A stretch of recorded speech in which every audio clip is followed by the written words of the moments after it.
Good morning guys! Nandito po tayo ngayon sa ating garden. Mula Monday hanggang to Friday.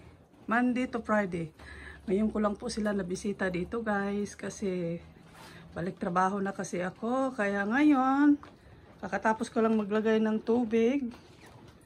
Tapos, yun, ng kamatis ko, daming bunga, pero maliliit pa. Tapos, yung okra. Pero ngayon, guys, dahil medyo ready ng ating cucumber, i-harvest na natin. Ito lang kasi yung malaki, Ayan.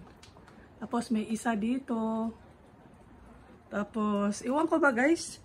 Ngayong taon, hindi masyadong namunga ang aming pipino. Ewan ko, anong nangyari. So, yun lang guys, kukunin natin yung dalawa. Salamat!